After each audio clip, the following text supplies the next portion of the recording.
Grab your binoculars. Oh, right over there. Oh, cool.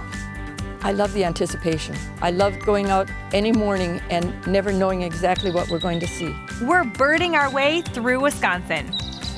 Hello and welcome to Discover Wisconsin. Beauty awaits around each bend. The enchantment never ends. For every season there's another reason for you to come discover Wisconsin. I think that's a red-winged blackbird. Hi everyone, I'm Emmy Fink. There are hundreds of bird species in Wisconsin, and today we're discovering some of the best places to find them. Our birding journey will take us all across the state, starting with Marinette County in northeast Wisconsin, right next to the Bay of Green Bay. The reason why the birding is so exceptional here is because we have everything. We have marshlands, we have high prairies, high meadows, we have forests. So where are the best places to see the birds? I met up with an avid birder in the area to find out. This is called Winnegar Pond, and it's at the end of Pond Road. And it's a great place, this area for birding. It's in the Peshtigo Wildlife Harbor. And it's good because the birds come up over the bay and stop here to feed. Joan and I hung out on the deck for a bit to check out some of the marsh birds, and then met up with a few friends to do some birding along the tree-lined Pond Road. Oh, there's a cardinal! Look! Yeah, a male cardinal. Beautiful, isn't he, against the green? Yeah. I hear a woodpecker. There he goes. Oh, he's so pretty.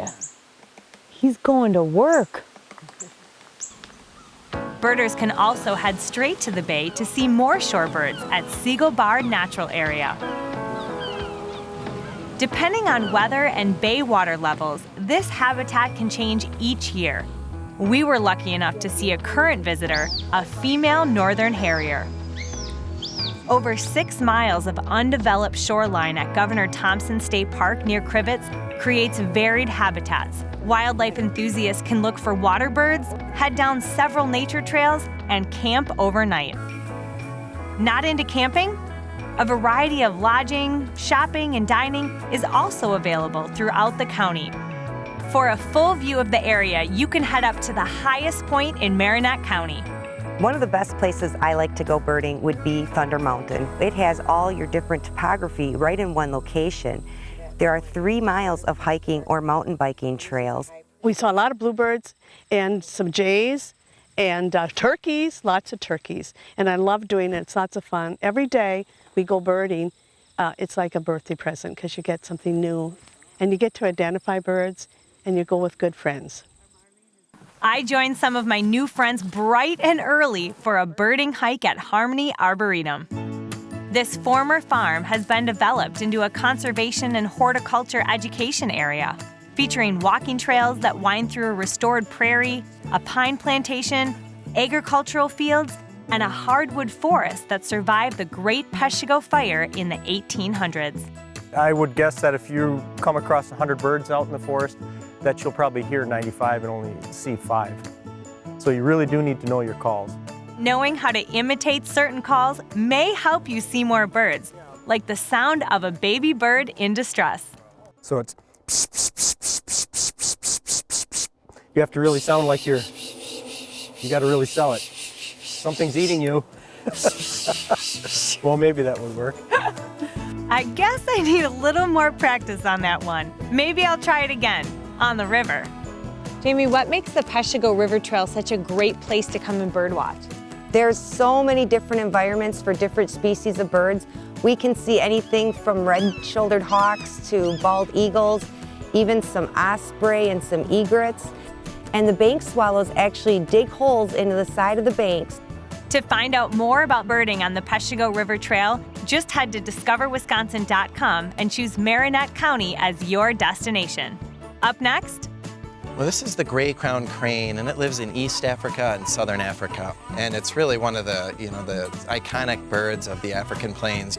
find out where you can see this crane and all the cranes from around the world right here in Wisconsin. It's pretty cute. We're back, birding our way through the state as we discover Wisconsin. Did you know that there is only one place in the whole world where you can see all 15 species of cranes? And it's right here in Wisconsin. The International Crane Foundation is nestled within the rolling hills of Baraboo, near Wisconsin Dells. Cranes are charismatic, beautiful birds that depend on wetlands and grasslands for their survival. And the Crane Foundation was started because two scientists, George Archibald and Ron Sowie, wanted to make sure that they survived. Their interest was really at first in just starting a bank, a species bank for cranes, trying to get together the 15 species of the world to understand more about their basic biology. And then over time, the mission really spread to looking at their conservation in the wild. Well, I would love to see more. Can you take me on a tour? You bet. Let's head out. Let's go. Okay. I think what is so capturing about the International Crane Foundation is it's an oasis from everyday life here. You can see the original landscape of Wisconsin, experience these birds from all over the world and learn more about the places where they come from, the cultures that support them and live with them. This is a wonderful opportunity for families to learn more about cranes and about the world. Well, it's a beautiful day to be out exploring the International Crane Foundation. Open April 15th through the end of October, guided tours are available 3 times a day on weekends and daily from Memorial Day through Labor Day. The cranes live at the International Crane Foundation year-round and have a longer lifespan living in captivity. In the wild, they can live 23 to 25 years in length, but it's still the longest living bird species of them all, are cranes, so pretty phenomenal. We have wonderful volunteers that give guided tours, as well as interns and our staff, very well educated about the cranes and what we do worldwide to save them. So it's a very entertaining tour. Great crown crane also has a very interesting facial structure, and it also has a skin underneath its throat. And this is called its gular sac, and its gular sac can inflate like a bullfrog, and it allows some of the air to be forced out through its windpipe, and it makes a honking sound, kind of like a car alarm. Visitors can also feel free to explore everything at their own pace. You can just treat it like a beautiful nature center, which it also is, and enjoy birding on our nature trails. We have about 4.5 miles of trails that wind through 3 different habitats that are fantastic for birding. Out on the trails, you might also catch a glimpse of this. So back behind us here is a series of pens we call Crane City, and this is where we do a lot of our important off-exhibit work. We have 90 or more cranes back here of a whole range of different species, and it's where we do, for example, captive breeding work. We're very involved in the reintroduction of whooping cranes back to Wisconsin and the eastern United States. That's very integral to that work. You can see endangered whooping cranes up close and personal in the open-air amphitheater. Our whooping cranes, there are 2 in this exhibit. It is very tall. It is the tallest flying bird in North America, and they have a 5-foot-long windpipe that is all bound up inside their chest cavity, similar to like a French horn is. And that's where they get their name, the whooping crane, because they can whoop very, very loudly. You can learn more about crane behaviors and biology through interactive exhibits and the Crane Foundation's global conservation programs at the Donnelly Family Education Center. I think people are often surprised when they visit here that an organization that seems to have such a narrow focus, cranes, is actually involved in so much broad conservation work across the globe, working with communities, with wetlands and river basins all over. So it's an interesting story that starts with cranes and then just gets bigger and bigger the deeper you look. I hope that through the stories and learning about the cranes, that you all feel encouraged to see that you as an individual can also work to protect the cranes. Just coming to visit, coming and taking a tour, bringing your friends helps our mission. We had such a fun day at the International Crane Foundation. To find out when you can take a tour, just visit discoverwisconsin.com. I know you'll love it just as much as I did. Coming up. It's just so neat to go out. Every day you get a different assortment of ducks. Right. We're heading to some restored wetlands in the Oneida Nation. Welcome back to Discover Wisconsin. Our birding trip continues. Right next to Green Bay, a designated bird city, the Oneida Nation also offers some unique birding experiences. We will be one of the first native tribes in Wisconsin to actually offer some guided bird watching tours, and they get to see a lot of different types of birds and a lot of rare birds, which is really very exciting. Then we'll find mostly what's here. Hopefully we'll see an eagle, maybe we'll see some redheads, some canvasbacks, and all kinds of waterfowl. So we'll go for a little walk and see what we can find. We've got some red-winged blackbirds in the tree here. We've got some blue-winged teal on the water, and the coots are back here, coots by the dozen. We have a redneck grebe over here. Maybe we can get the kids to see some of these. To see it. I think one of the cool things about Oneida is that we take a lot of pride in the land that we have, and we've worked really hard to restore wetlands. They haven't been readily open to the public. So this is really the bird watching, and where the water birds nest is really the first opportunity for non-tribal members to actually come for a guided tour, and we get to take them to one of our great showcase places. I joined Bill at another restoration area to learn more. Much of this area here was a wetland historically, and now we're trying to return it to that state, and we're providing habitat for a whole host of wetland animals, birds and mammals that live here in wetlands. Well, now I'm excited. Let's go. Okay, let's go. We made our way out to the blind, hoping to see some birds up close and personal. So, Bill, are there different birds here at different times of the year? Yes, there are. During the summertime, we have mostly puddle ducks. The ducks that are typically nest here will have mostly blue-winged teal and mallards, and shovelers and ruddy ducks. And then in the springtime, we get the diving ducks that come in. We'll get buffleheads and golden eyes and those kinds of things, ringnecks that migrate through and will head north after they've stopped here for a little bit of food. I love it. It's so peaceful. For the past 20 years, the tribe has been involved with restoring wetland areas, and to date we have over 850 acres of wetland that we've either restored or enhanced, and we're very proud of that, and we encourage the public to contact the Oneida Tourism Department in order to come and see some examples of what we've been able to do and experience some of the more unique habitat areas that you're going to find in northeast Wisconsin.